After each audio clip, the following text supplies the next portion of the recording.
Canal Cybercontos apresenta Encontro com Rama, de Arthur C. Clarke. Livro escrito em 1973.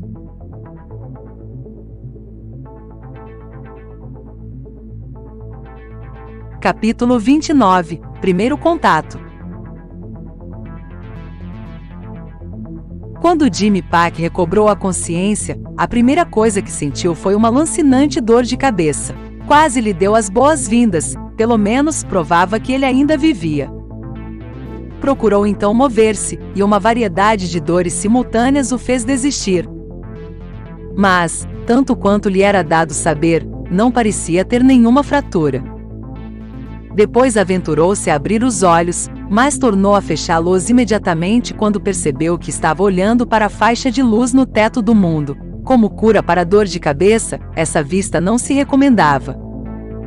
Ainda estava estirado no chão, tratando de recobrar as forças e perguntando-se quanto tempo deveria deixar passar antes de abrir novamente os olhos, quando se fez ouvir um súbito, triturante ruído ali bem perto. Virando a cabeça muito devagar na direção da origem do som, arriscou uma espiadela.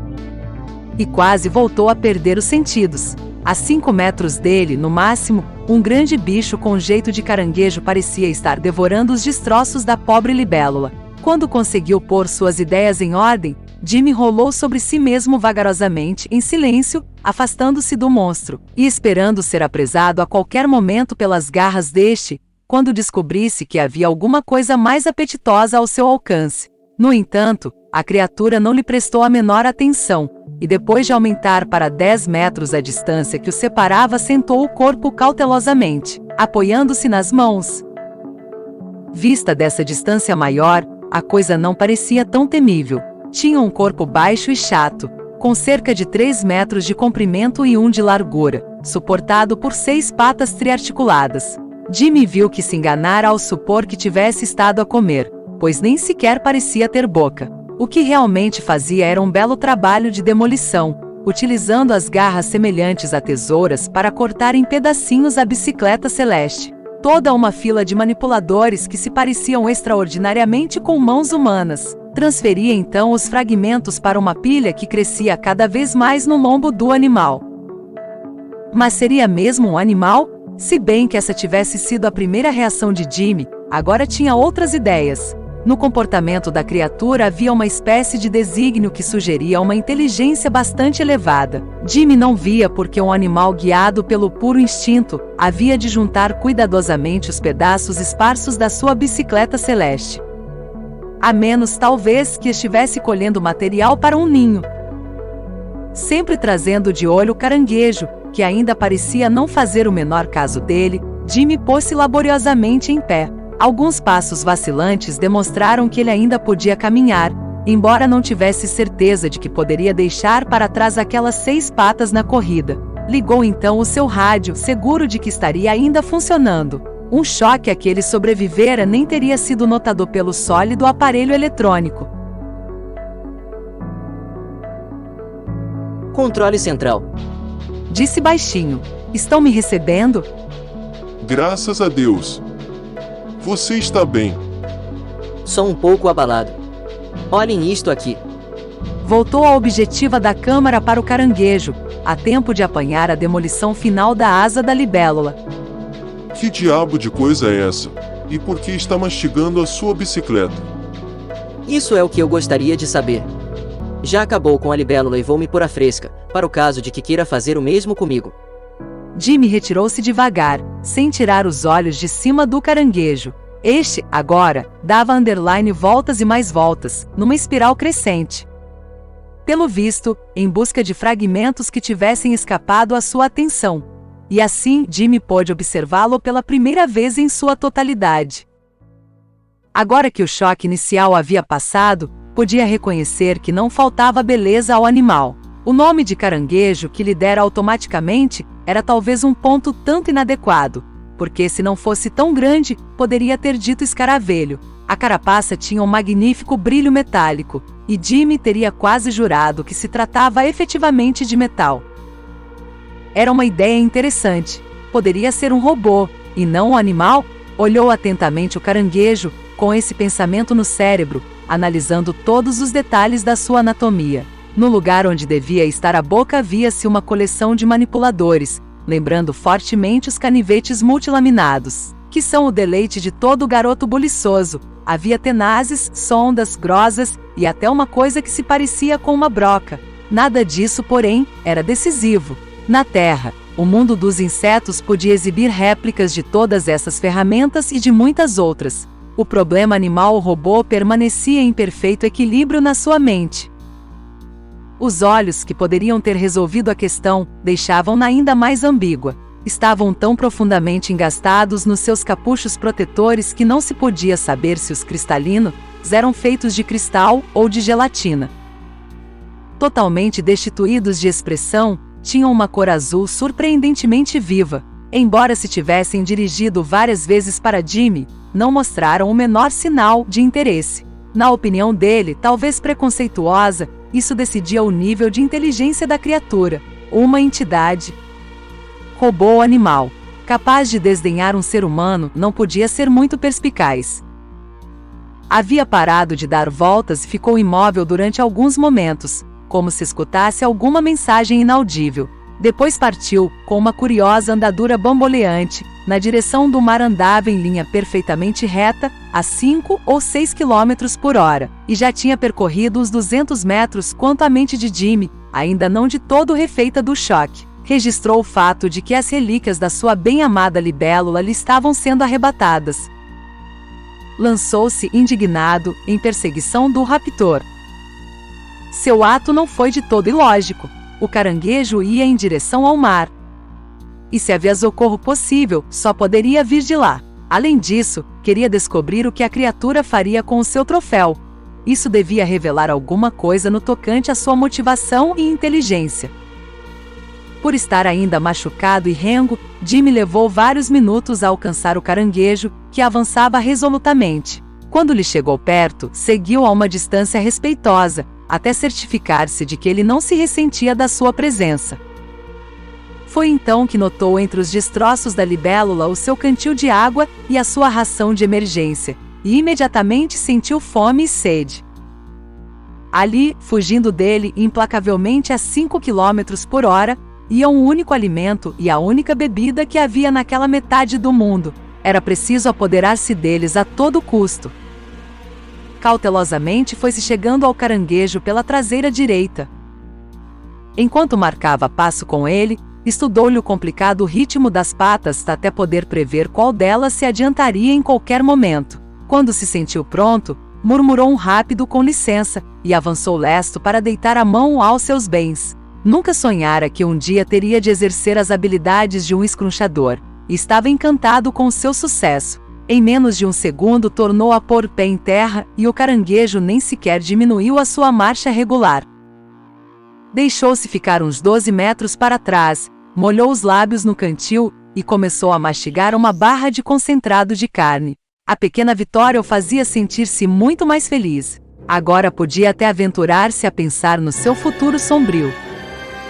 Enquanto há vida, há esperança, e contudo, ele não podia imaginar um meio de ser salvo. Mesmo que seus colegas atravessassem o mar, como alcançá-los meio quilômetro lá embaixo?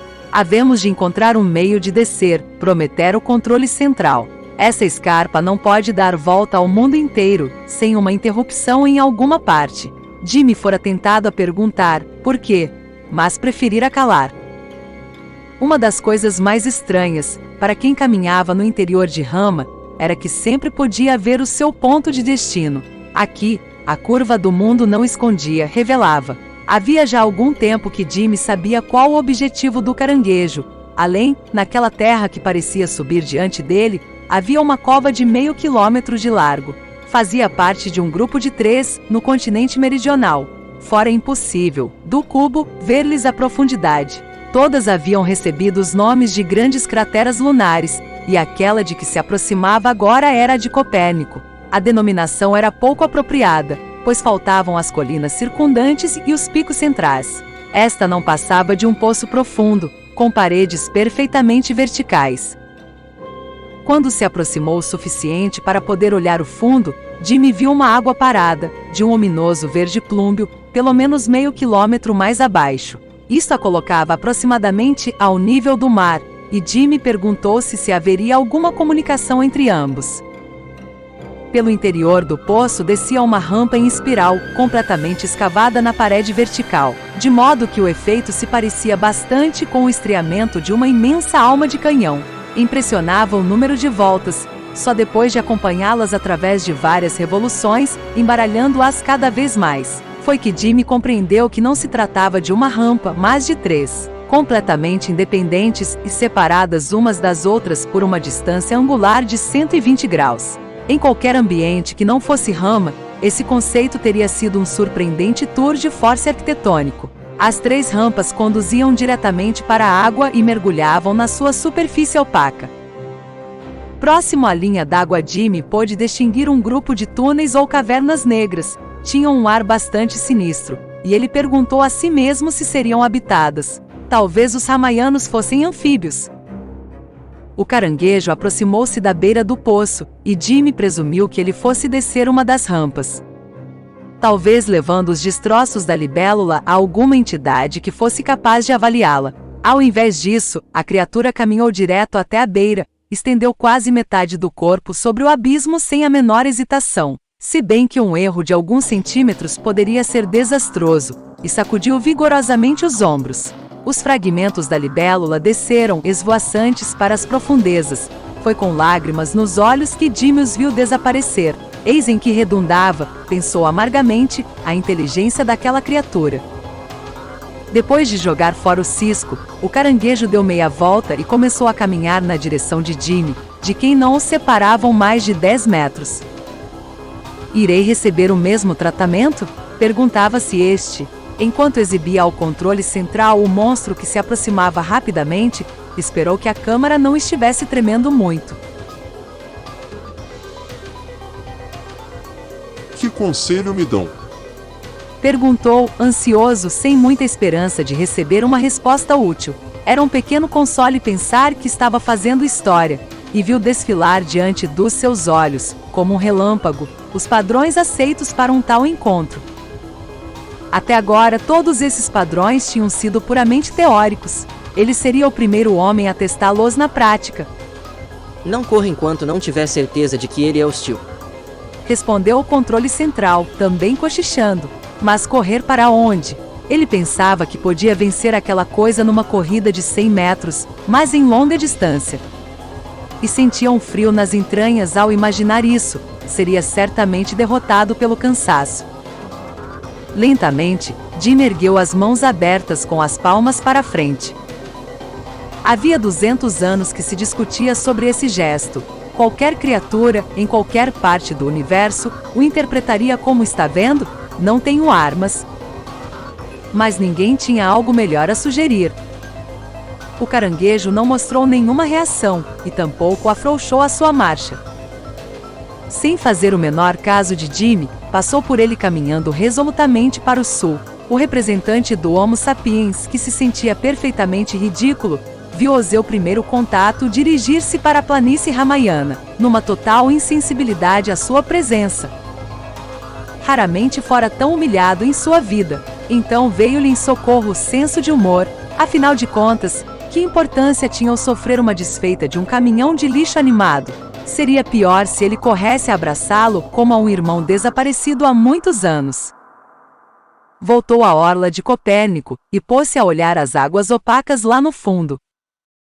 Pela primeira vez notou a presença de formas vagas, algumas delas bem grandes, a mover-se de um lado para outro sob a superfície. Momentos depois, uma dessas formas dirigiu-se para a mais próxima espiral, e alguma coisa que parecia um tanque centípede deu início à longa subida. Na marcha em que ia, calculou Jimmy, levaria quase 1 hora para chegar lá em cima. Se era uma ameaça a muito longo prazo.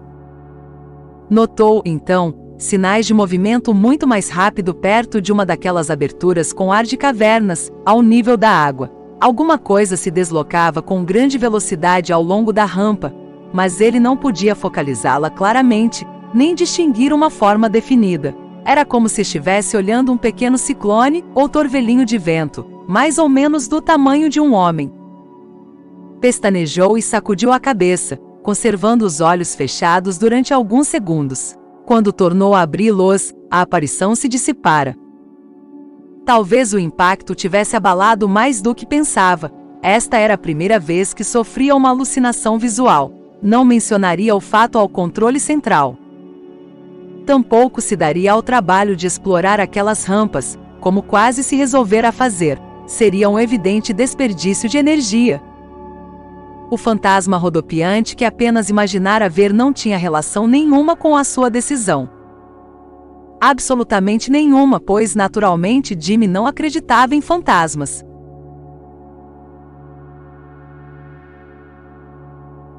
Capítulo 30 – A Flor. As peripécias de Jimmy tinham lhe dado sede, e ele tinha perfeita consciência de que em toda aquela terra não havia uma gota de água que um homem pudesse beber. Com o conteúdo do seu cantil poderia talvez sobreviver uma semana. Mas para quê? Os melhores cérebros da Terra não tardariam a focalizar-se no seu problema.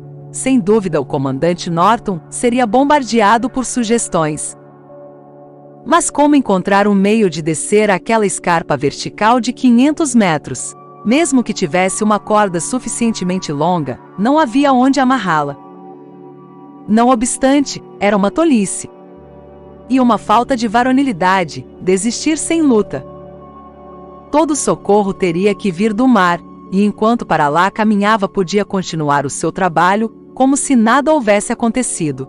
Nenhum outro jamais observaria e fotografaria o variado terreno pelo qual devia passar, e isso lhe garantiria uma glória póstuma. Embora tivesse preferido muitas outras honras, sempre era melhor do que nada.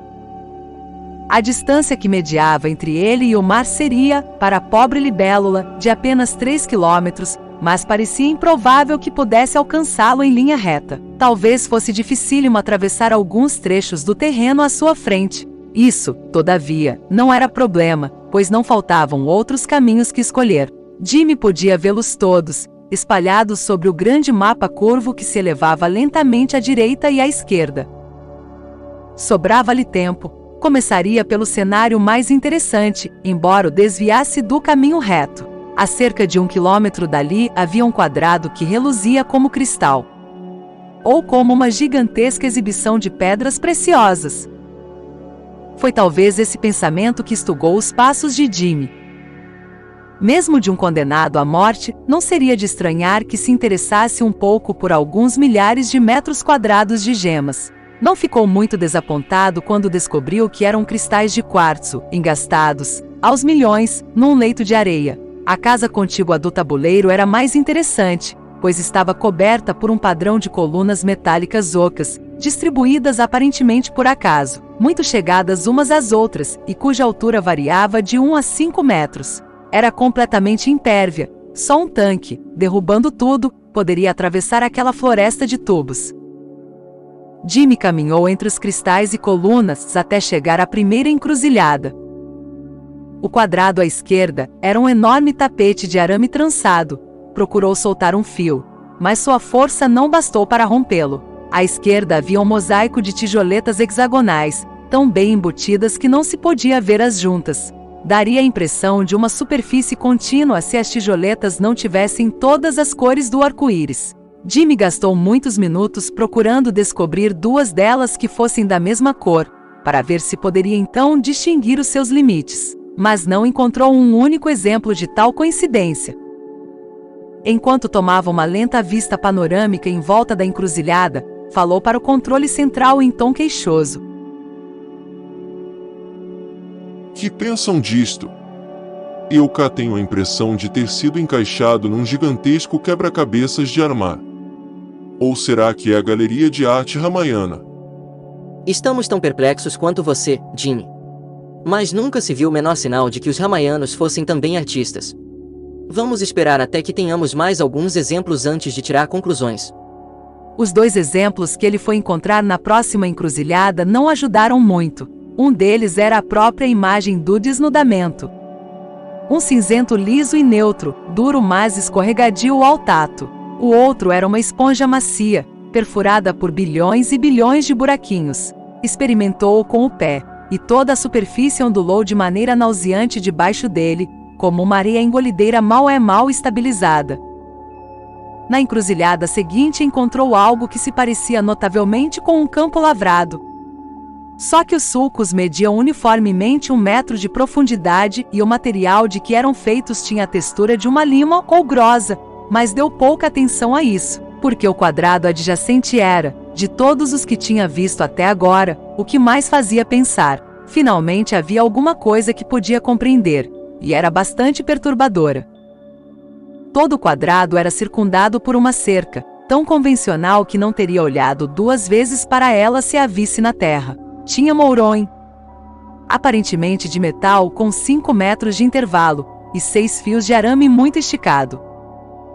Além dessa cerca havia outra, idêntica a ela, e além dessa uma terceira. Era mais um exemplo típico da redundância ramayana. Tudo que estivesse preso nessa encerra não teria possibilidade de escapar. Não havia entradas, nenhum portão que se pudesse abrir para encurralar ali o animal ou animais que presumivelmente a habitavam. Em compensação, no centro do quadrado havia um poço único, como uma versão menor de Copérnico. Mesmo em outras circunstâncias era provável que Jimmy não tivesse hesitado, mas agora não tinha nada a perder. Escalou rapidamente as 3 cercas, caminhou para o poço e olhou para baixo. À diferença de Copérnico, este só tinha 50 metros de profundidade. No fundo havia 3 bocas de túnel, cada uma das quais parecia bastante grande para dar passagem a um elefante. E era tudo.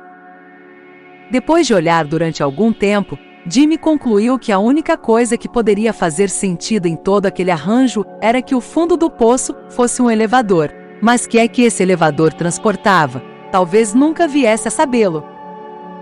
Só podia conjecturar que devia ser algo muito grande e possivelmente muito perigoso. Durante as próximas horas, caminhou mais de 10 quilômetros pela beira do mar, e as casas do tabuleiro começaram a confundir-se na sua memória. Tinha visto algumas que estavam totalmente encerradas em estruturas semelhantes a barracas feitas de tela de arame, como se fossem enormes gaiolas. Outras pareciam ser poças de líquido congelado, com marcas de remoinhos. No entanto, quando as testara com cautela achará-as perfeitamente sólidas. E havia uma tão absolutamente negra que nem sequer a podia ver com clareza. Só o sentido do tato lhe mostrava que havia qualquer coisa ali. Contudo, graças a uma sutil modulação, agora surgia algo que ele podia compreender. Sucedendo-se uns aos outros em direção ao sul, havia uma série de... Nenhuma outra palavra podia servir. Campos. Era como se estivesse passando por uma fazenda experimental na terra. Cada casa do tabuleiro era um quadrado de terra cuidadosamente nivelada, a primeira que ele via nas paisagens metálicas de Rama. Os extensos campos eram virgens e sem vida, à espera de searas que nunca tinham sido plantadas. Qual seria o seu propósito? Visto ser incrível que criaturas tão avançadas como os ramayanos se dedicassem a uma forma qualquer de agricultura, quando até na terra esta não era mais do que um hobby muito em voga e uma fonte de alimentos exóticos de luxo. Mas Jimmy teria jurado que se tratava de fazendas potenciais, preparadas com o máximo carinho. Nunca tinha visto uma terra que parecesse tão limpa. Cada quadrado era recoberto por um lençol de plástico duro e transparente. Tentou cortá-lo para obter uma amostra, mas o seu canivete não fez mais do que arranhar a superfície. Mais para o interior havia outros campos, e muitos deles continham complicadas estruturas de varas e arames, presumivelmente destinadas a servir de suporte para plantas trepadeiras. Pareciam muito despidas e desoladas, como árvores sem folhas no mais forte do inverno. O inverno que tinham conhecido devia ter sido longo e realmente terrível, e essas poucas semanas de luz e calor não representavam mais que um breve interlúdio até que ele voltasse. Jimmy não saberia dizer o que o fez parar e olhar com mais atenção aquele labirinto metálico. Inconscientemente, seu espírito devia estar tomando nota de todos os detalhes da paisagem, e registrara, nessa paisagem fantástica, alguma coisa ainda mais anômala.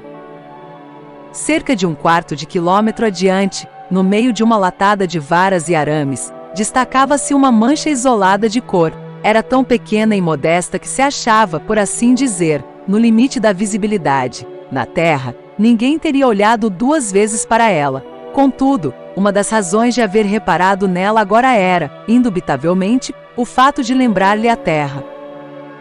Não comunicou o fato ao controle central enquanto não teve certeza de que não se havia enganado, de que não estava sendo iludido por uma fantasia do seu próprio desejo. Só quando chegou a poucos metros do objeto de sua curiosidade pôde ter certeza de que a vida, tal como a conhecia, se havia introduzido no mundo estéril e asséptico de Rama, porque ali, em solitário esplendor na orla do continente meridional, havia desabrochado uma flor. Ao aproximar-se ainda mais, tornou-se-lhe evidente que alguma coisa falhara nos planos dos construtores de Rama. Havia um buraco no forro que, presumivelmente, protegia a camada de terra de contaminação por formas indesejadas de vida. Por essa solução de continuidade saía uma haste verde, mais ou menos da grossura de um dedo mínimo de homem, que trepava enroscando-se nos arames da latada. A 1 metro do solo, rebentava numa erupção de folhas azuladas, mais parecidas com penas do que com a folhagem de qualquer planta conhecida por Jimmy.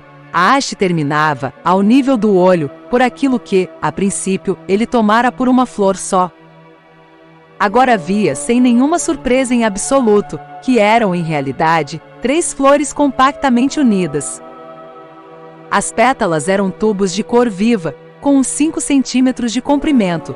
Havia pelo menos 50 em cada flor, e rebrilhavam com azuis, violetas e verdes tão metálicos que mais pareciam asas de borboleta do que uma coisa pertencente ao reino vegetal. Jimmy não sabia praticamente nada de botânica, mas intrigava-o a ausência de quaisquer estruturas que se assemelhassem a pétalas ou estames. A parecença com as flores terrestres seria pura coincidência? Talvez houvesse mais afinidade com um pólipo de coral, fosse como fosse. Parecia implicar a existência de pequenos seres voadores que serviriam, ou como agentes fertilizante, ou de alimento.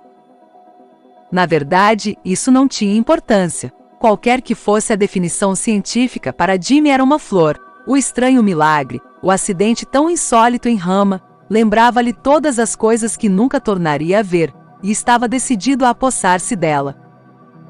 Isso não seria fácil. Separavam-nos mais de 10 metros e uma latada feita de delgadas varas que formavam um padrão cúbico várias vezes repetido, com menos de 40 centímetros de aresta. Jimmy não andaria pilotando bicicletas celestes se não fosse um homem esguio e musculoso.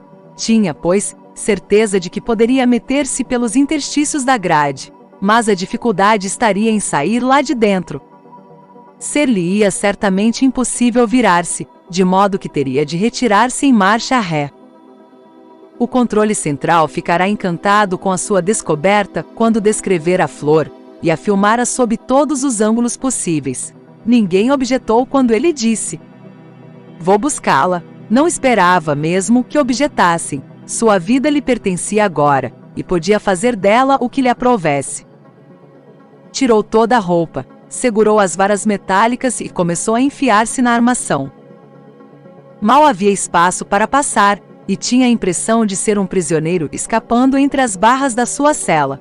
Depois de inserir-se completamente na latada, experimentou sair de novo, para ver se haveria problemas. Era consideravelmente mais difícil, visto que agora tinha de usar os braços estendidos para empurrar em vez de puxar, mas não via por que ficar preso ali sem apelação.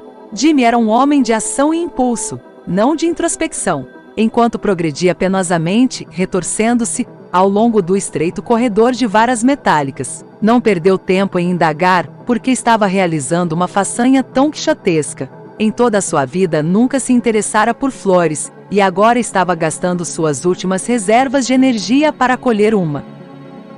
Em verdade, este espécime era único, e de enorme valor científico, mas queria-o para si porque era o derradeiro elo que o ligava à vida e ao seu planeta natal.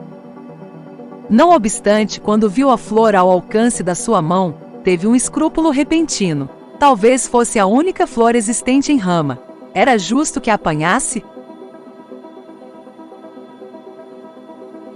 Que pensa você disto? Perguntou na voz mais neutra que pôde arranjar. Cara leu tudo num instante e disse: "Pois diabos me levem. Ele tem razão, é claro." Tem certeza? Ele acertou no caso da tempestade, não acertou.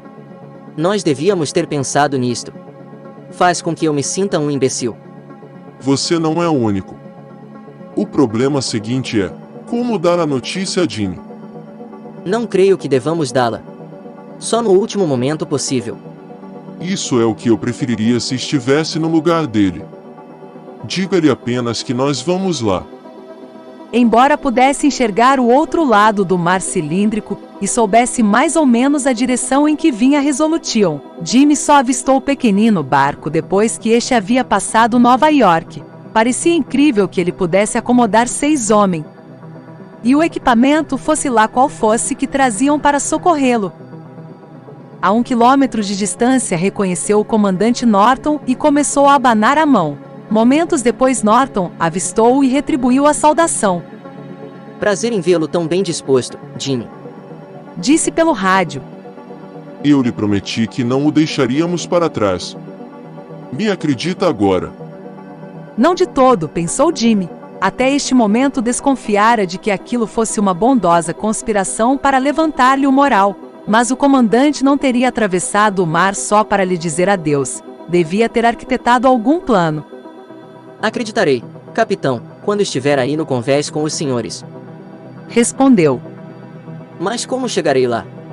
A Resolution estava diminuindo a marcha, a 100 metros da base da escarpa. Que Jimmy pudesse ver, não trazia nenhum equipamento fora do comum. Embora ele não soubesse dizer exatamente o que esperava.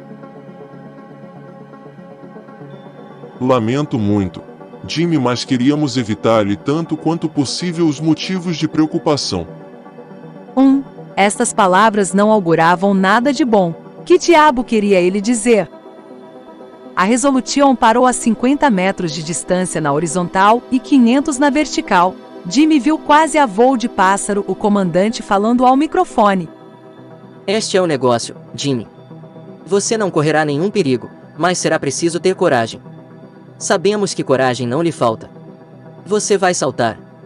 500 metros.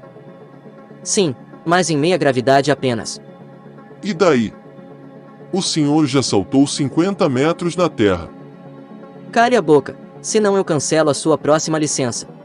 Você mesmo devia ter feito o cálculo. É simplesmente uma questão de velocidade terminal.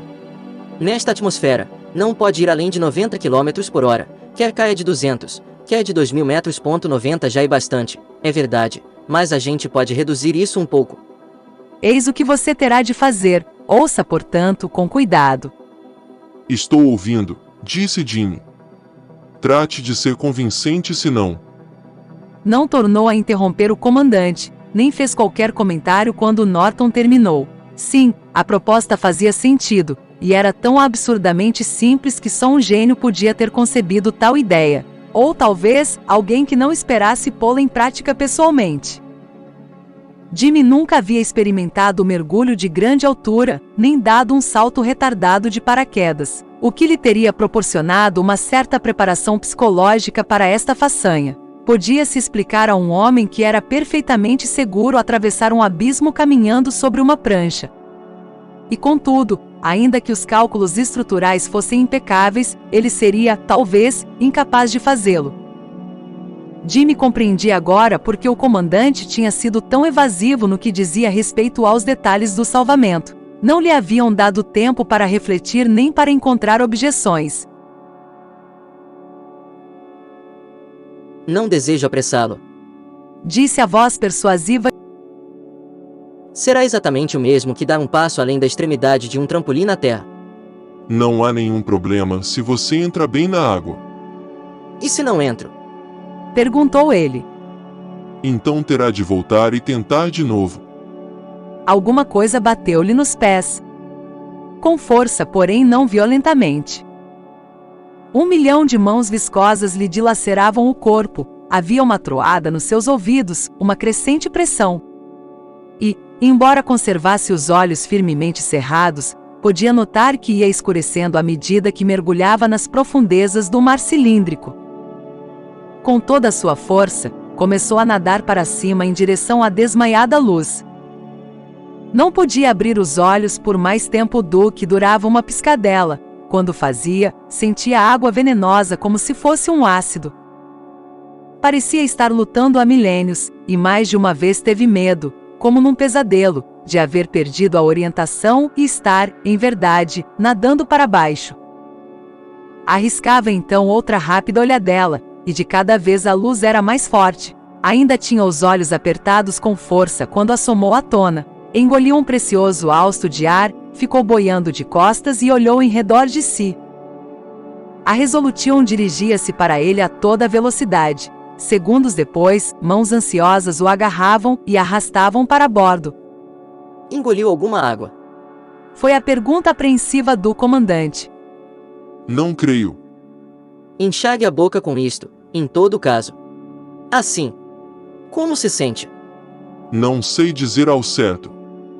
Daqui a pouco lhes digo.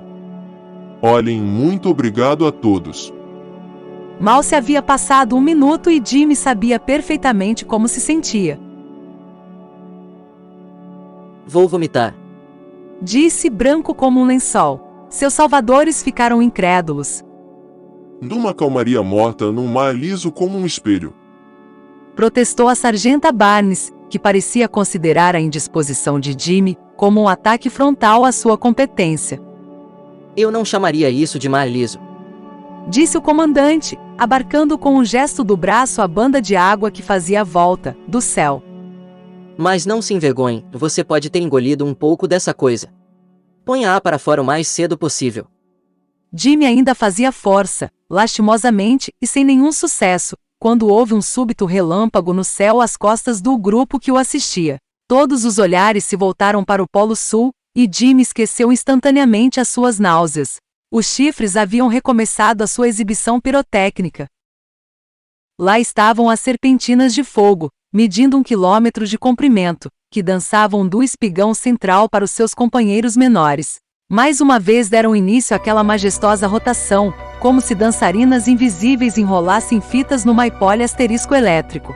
Mas agora começaram a acelerar, movendo-se cada vez mais depressa, até se confundirem num cintilante cone de luz. Era um espetáculo ainda mais intimidador do que todos os demais que tinham visto ali até agora, e fazia-se acompanhar por aquele distante bramido entrecortado de estalos, que aumentava a impressão de uma força irresistível. Durou cerca de 5 minutos, depois cessou abruptamente, como se alguém houvesse desligado um comutador elétrico. Eu gostaria de saber o que o Comitê Rama pensa disto. Murmurou Norton, sem se dirigir a ninguém em particular. Alguém aqui tem uma teoria. Não houve tempo para responderem, pois nesse momento o Comitê Central chamou com uma voz muito excitada. Resolution. Estão bem. Sentiram isso? Sentimos o quê? Pensamos que foi um terremoto. Deve ter acontecido no momento em que pararam os fogos. Alguma alteração? Não creio. Não chegou a ser violento, mas nos sacudiu um pouco. Nós não sentimos absolutamente nada. Mas isso é natural, aqui no mar. Sim, claro. Que tolice a minha. De qualquer forma, tudo parece estar tranquilo agora ou até a próxima vez. Sim, até a próxima vez. Ecoou Norton. O mistério de Rama crescia cada vez mais. Quanto mais coisas descobriam, menos compreendiam. Ouviu-se um grito repentino da timoneira. Capitão, olhe. Lá em cima, no céu. Norton alçou os olhos e percorreu rapidamente o circuito do mar. Nada viu enquanto seu olhar não alcançou o zênite, fixando-se no outro lado do mundo. Meu Deus! Murmurou lentamente, como se compreendesse que a próxima vez já tinha chegado. Um enorme vagalhão corria na direção deles, descendo a eterna curva do mar cilíndrico.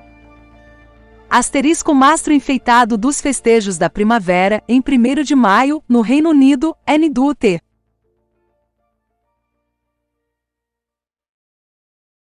Capítulo 32 – A Onda. Contudo, mesmo nesse momento de choque, o primeiro cuidado de Norton foi com a sua nave. Endeavour. Gritou. Comunique a situação. Tudo ok, capitão.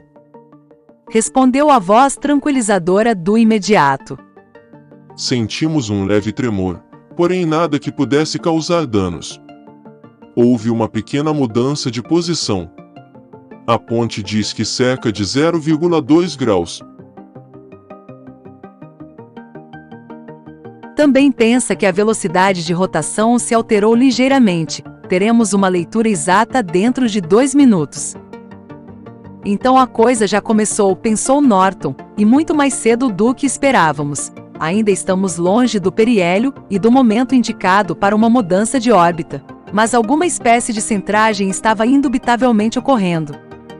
E talvez viessem a sofrer ainda outros choques. Entre mentes, os efeitos deste primeiro eram bem evidentes lá em cima, no lençol curvo de água que parecia estar a cair perpetuamente do céu. A onda ainda vinha a uns 10 quilômetros de distância, e estendia-se sobre toda a largura do mar, da margem setentrional à meridional. Nas proximidades da terra, era uma espumejante parede branca, mas em águas mais profundas era uma linha azul quase invisível, que se movia muito mais depressa do que a arrebentação nos 2 flancos. A resistência dos baixios da costa já começara a curvá-la em arco, com a parte central ganhando cada vez mais dianteira. Sargenta, disse Norton numa voz urgente. Isto compete a você. Que podemos fazer? A sargenta Barnes já imobilizara completamente a jangada e estudava a situação, atenta. Norton observou com alívio que sua expressão não mostrava sinais de alarma, e sim de uma certa excitação eufórica, como um bom atleta que vai aceitar um desafio. Precisávamos fazer algumas sondagens. Disse ela. Se a água é funda aqui, não há motivo para preocupações. Então não há perigo. Estamos ainda a 4 quilômetros da praia. Assim espero, mas preciso estudar a situação. Tornou a acionar o motor e fez a Resolution dar meia volta, até que se pôs de novo em marcha, de proa para a onda que se aproximava. Norton calculou que a parte central, no seu célere avanço, os alcançaria em menos de 5 minutos.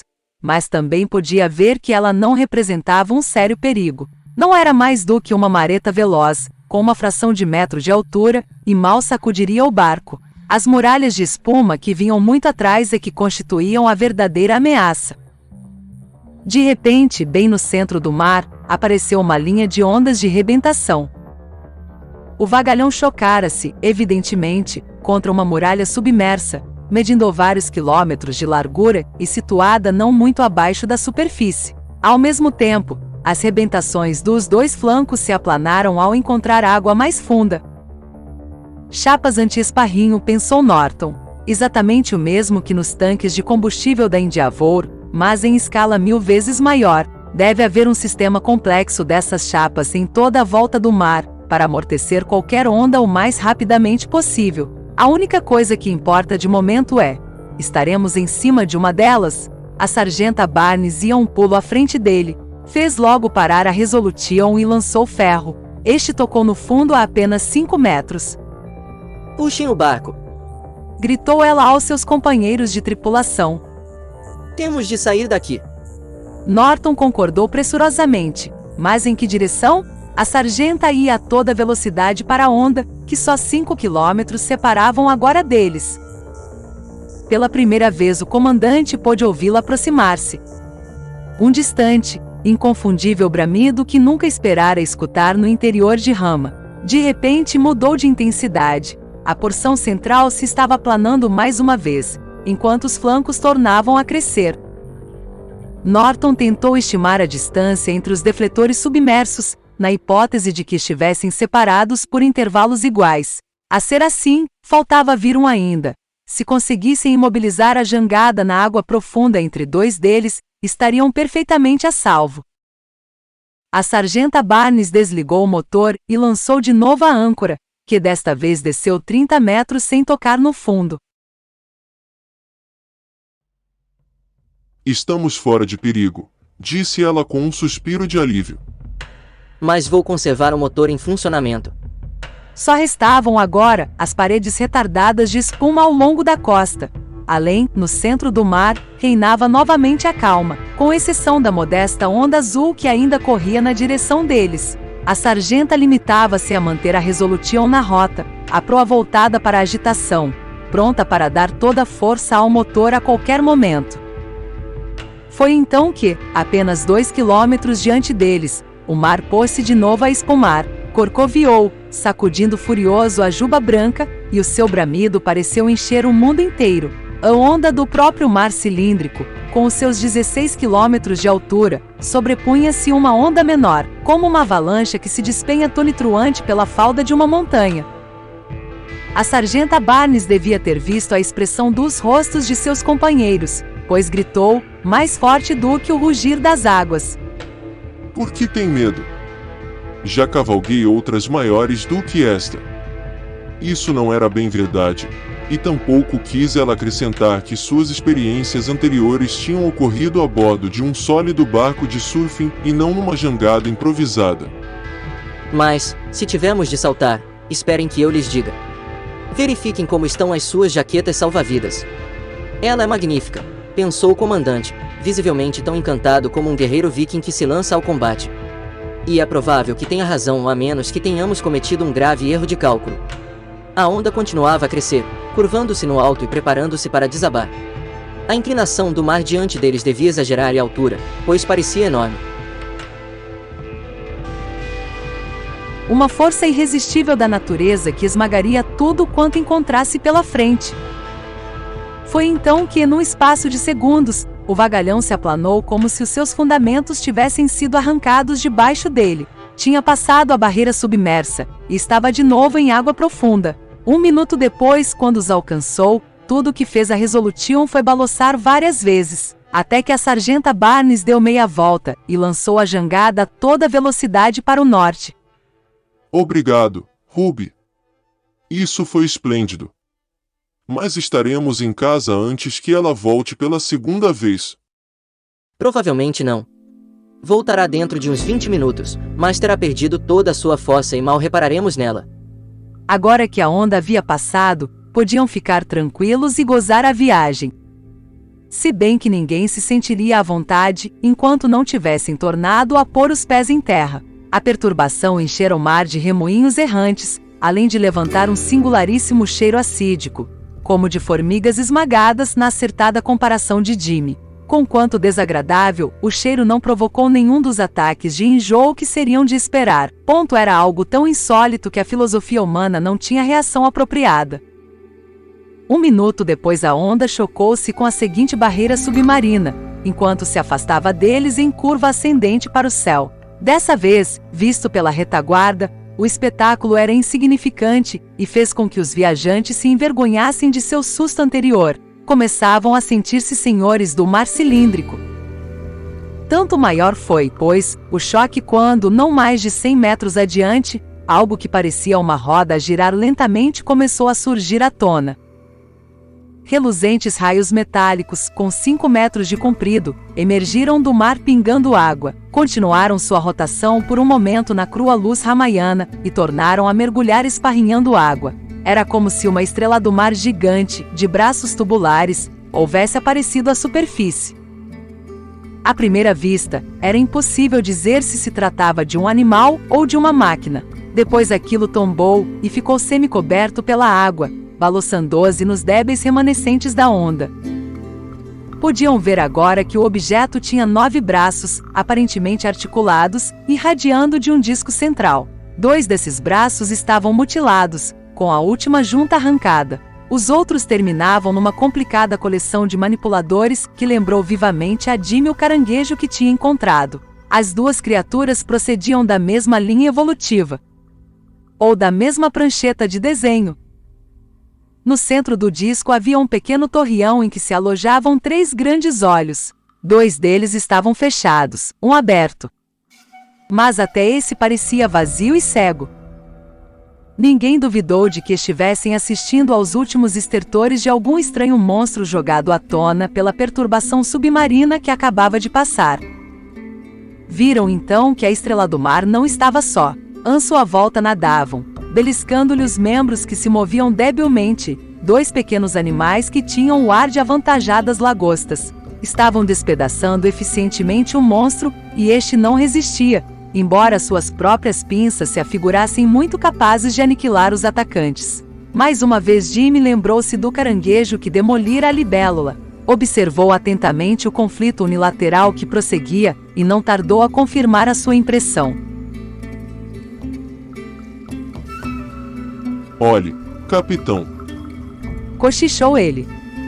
Está vendo? Não estão comendo outro. Nem sequer tem boca. Estão simplesmente dividindo-o em pedaços. Foi exatamente o que aconteceu com a libélula. Você tem razão. Estão desmontando, como a uma máquina quebrada. Norton franziu o nariz. Mas jamais uma máquina morta cheirou assim. De repente teve outro pensamento. Meu Deus, e se eles vêm atrás de nós? Ruby, nos leve de volta à Terra o mais depressa que puder. A Resolution deu uma violenta arrancada, com a maior desconsideração pela vida de suas pilhas. Lá atrás, os 9 braços da grande estrela do mar. Não tinham podido encontrar um nome melhor para ela, iam encurtando cada vez mais, e daí a pouco os atores da fantástica cena tornavam a desaparecer no fundo do mar. Ninguém os perseguiu, mas não respiraram tranquilos enquanto a Resolution não encostou ao desembarcadouro mais próximo, e agradecidos puseram pé em terra, virando-se para olhar aquela misteriosa e agora repentinamente sinistra banda de água. O comandante Norton decidiu de uma vez por todas que ninguém jamais tornaria a navegá-la. Continha muitas incógnitas, muitos perigos. Seus olhos voltaram-se para as torres e muralhas de Nova York, e mais além, a escura escarpa do continente. De agora em diante estariam resguardadas da curiosidade humana. Era a última vez que tentava os deuses de Rama.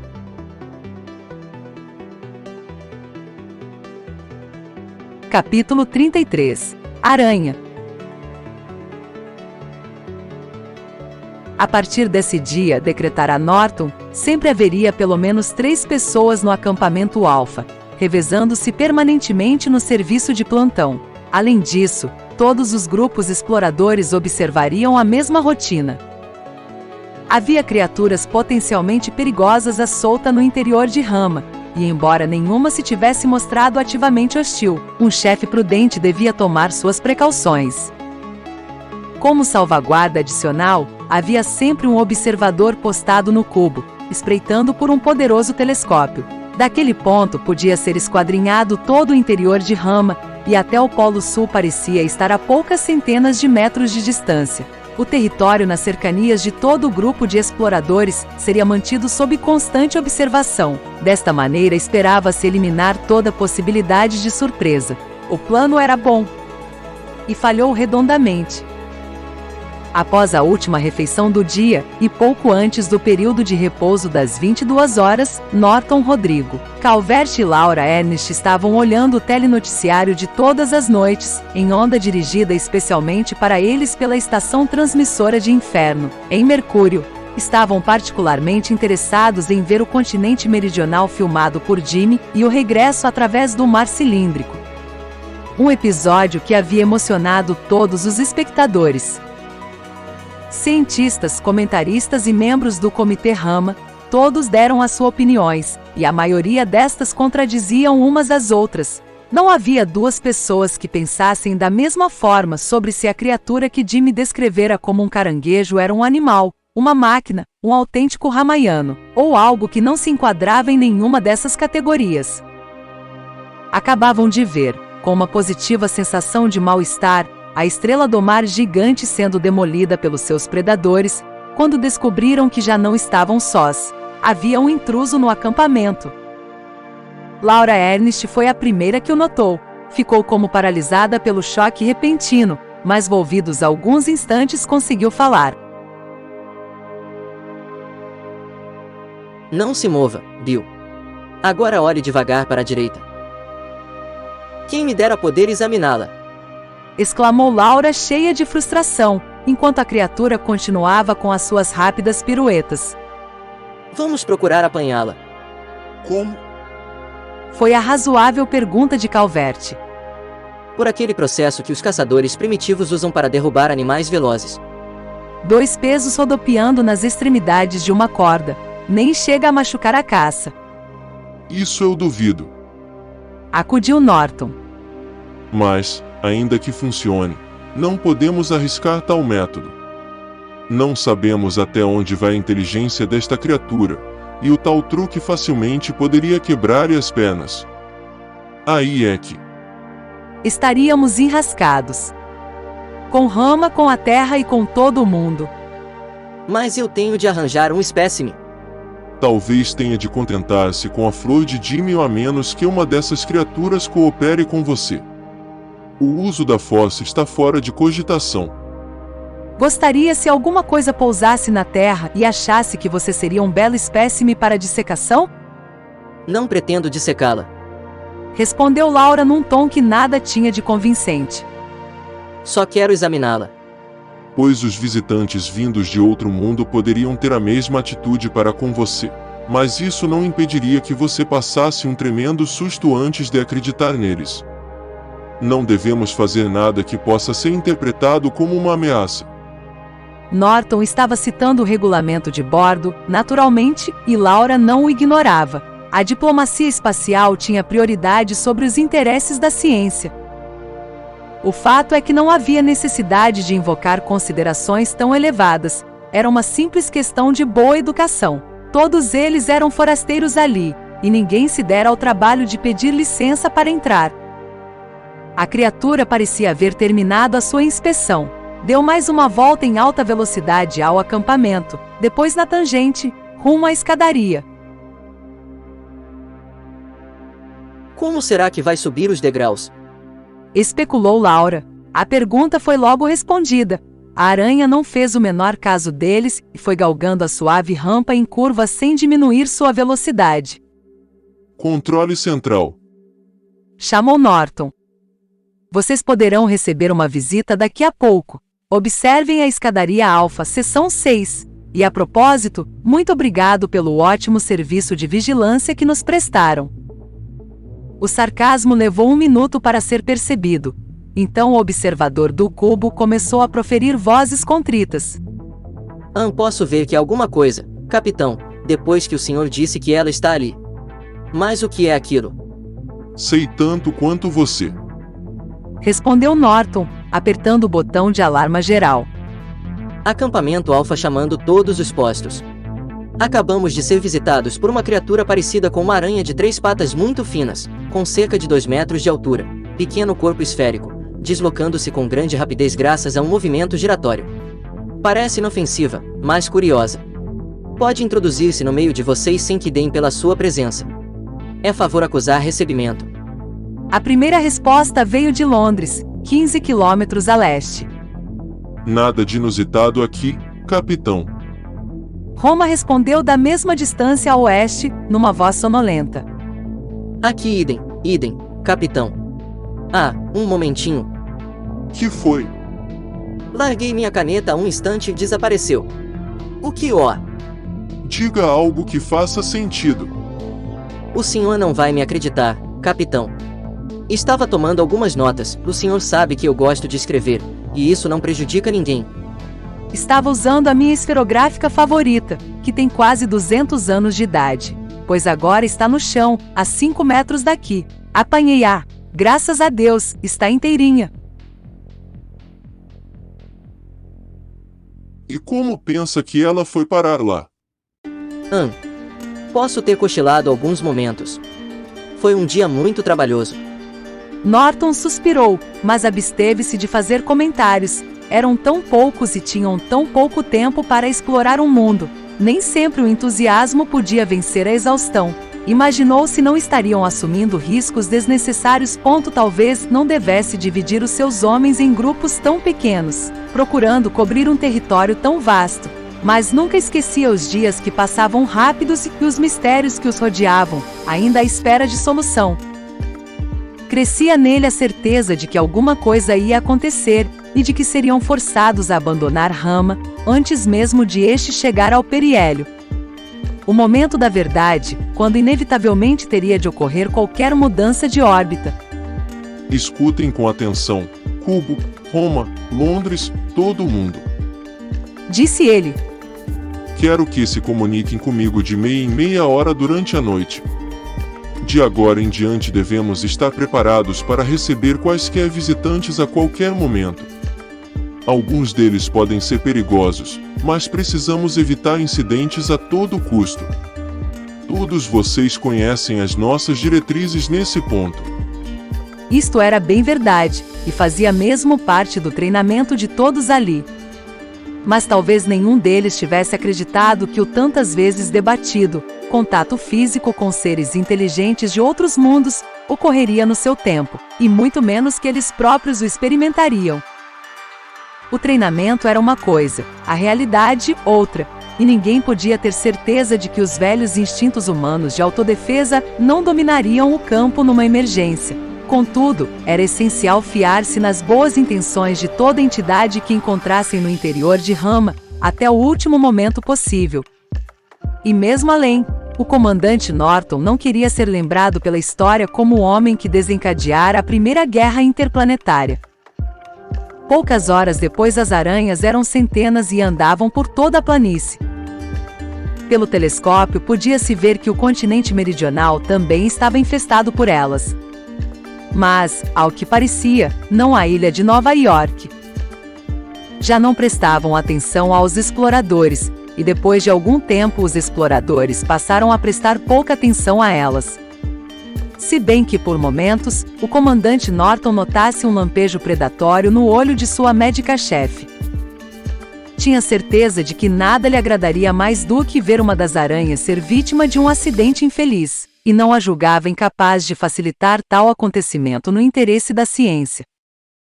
Todos estavam mais ou menos convencidos de que as aranhas não podiam ser inteligentes. Tinham um corpo pequeno demais para conter muita massa cerebral, e era mesmo difícil imaginar onde armazenavam tanta energia para movimentar-se.